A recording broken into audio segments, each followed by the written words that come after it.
Welcome to Bone Chills. Alright, let's get into it. As bad as the Howling 4 was, let's take a look at the Howling 5, Rebirth, and see if anything has been improved upon. Well, now that I've watched it, I can say this. The filmmakers improved upon a few things, yet they managed to fuck up even more. Lucky me. We're treated to a very unsettling opening in 1489 Budapest, where we see the aftermath of a massacre that has taken place in the dining hall of a castle. We soon learn that it was a desperate attempt to end the bloodline of the werewolf. Somehow. And to be honest, this was the best part of the movie, as it comes off as very unnerving and foreboding.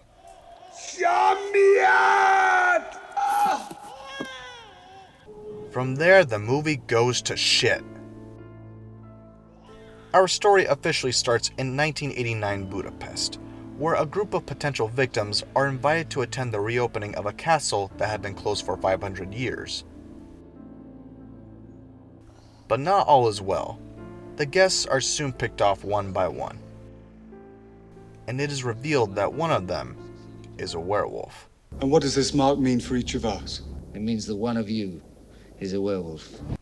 And thus the hunt begins to figure out who is the beast among themselves.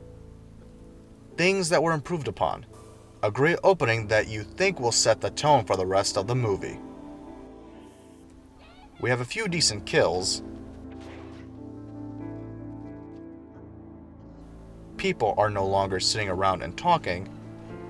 And that's pretty much it. We're quickly introduced to 12 characters, and with a cast this large, ironically we're not even given a central character to focus on. I can at least say the acting is better in this movie than the previous, but there's still the occasional bad performance. Wolf stories are invented to do away with the unknown. We happen to be intelligent people here. But just because the acting is better, that doesn't mean the characters are interesting. They're as one-note and generic as they come. When the werewolf does start picking people off, you expect to see some good old blood sprinkler fun. But even that's too much to ask for in this movie. Most of the kills involve the werewolf quickly tackling people off screen. And then you hear this music.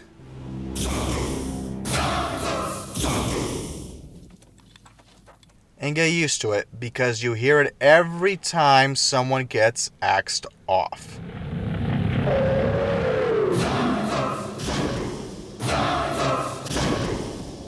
Might as well make a drinking game out of this one too while you're at it.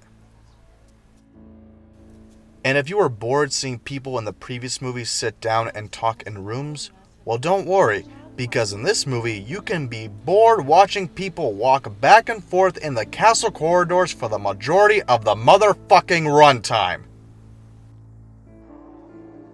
As for the werewolf itself, there are some decent effects shown off, but unfortunately you never see the beast in a long take. You mainly catch glimpses of it as it preys on its victims.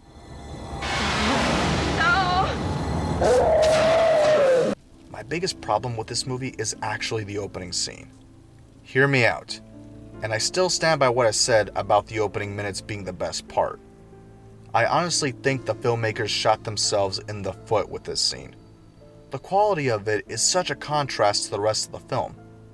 I say they should have just told the story of the Castle Massacre.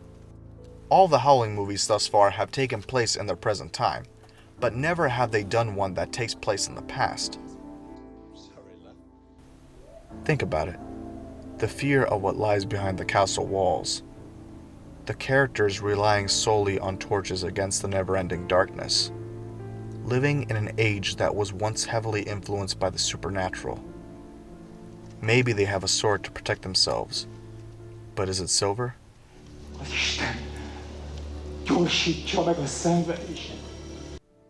Why couldn't we have gotten a movie like that? Instead, this is the piece of shit we're stuck with. It's slightly better than the fourth, but not by much.